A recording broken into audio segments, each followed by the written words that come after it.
This card allows you to win games without putting any effort in, like, literally at all. Either in deck building, in execution, you can sit on the true towers that this time is unaffected by card effects and can't be destroyed by battle, and sometimes your opponent can have his entire deck and side deck in hand and still not be able to out the freaking card. So, before we get into it, friendly reminder to like and subscribe. Yeah, let's jump right into it. Honestly, I'm not going to waste any of your time. So, Astral Kuriboh, what is the effect of the card? You can reveal one number Xyz monster in your extra deck, special summon this card from your hand, and if you do, its level becomes equal to the revealed monster's rank. Also, you cannot special summon monsters from the extra deck except number Xyz monster. While this card is face up in the monster zone, you can only use the effect of Astral Kuriboh once per turn.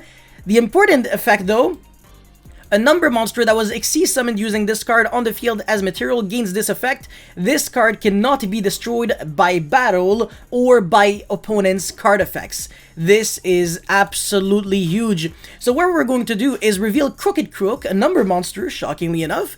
It's going to become level 4 because Crooked Crook is a rank 4. Then normal summon literally any level 4 monster out there. It can be absolutely anything. Xyz summon for that Crooked Crook, and what you're going to be doing is, if you have more cards in your deck than your opponent, you can literally afford to just say pass turn 20 billion times in a row, and that would be enough for certain decks, of course. Not everybody would lose to Crooked Crook, but what you have to understand is that as long as you control no other cards on your field, this card is unaffected by other cards' effects. And obviously, thanks to the Astral Kuriboh that is underneath, it cannot be destroyed by battle. So you have a very nice kind of combination, a weird soft lock, where there are barely any outs to this weird combo. If you put the Crooked Crook in attack though, now I'm going to be discussing a few of the weaknesses. So in attack, you risk kind of losing out to just taking a lot of damage in one turn. If it's in defense, it only has 200 defense. So if your opponent can summon something that has piercing, like if your opponent's playing like Chaos Max, he's not going to care the fact that you have like a Towers monster.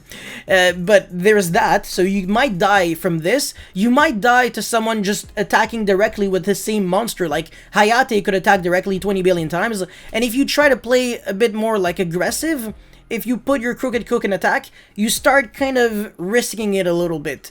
If you stall for too long in an actual real match in Yu-Gi-Oh!, what could happen is, if you never really deal damage to your opponent could randomly find one dumb, stupid way of inflicting damage to you, either card effect or attack directly, and since you can't really apply other forms of pressure, like summoning other cards or whatever, well, you're never really going to have an advantage. You only win games extremely passively by doing nothing, and your opponent can't do anything. And how you really win is by decking your opponent out. So if he's also playing cards like, in this context, it could be the Hercules base to kind of always loop cards so you would never really deck out, or against Prank Kids, they could literally never deck out by recycling back cards. There are also a few decks that can do that. I don't think Drytron can really recycle back cards from the graveyard to the deck infinite times.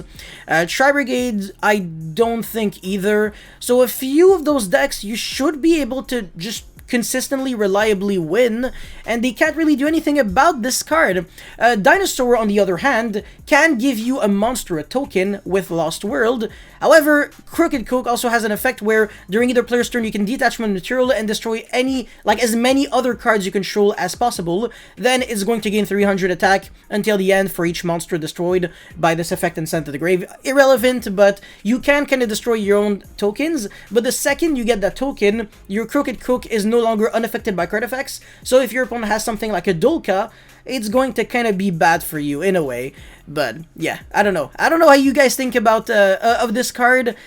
Also, I guess one final thing that I want to mention, obviously Kaijus are just an obvious one. Not a lot of people play Kaijus, though. It's not really popular cards. But Underworld Goddess of the Closed World, definitely one inherent way you can beat Crooked Crook. But yeah, that's pretty much it for this video. Thank you so much for watching. Don't forget to like and subscribe, and I'll see you guys next time. Peace.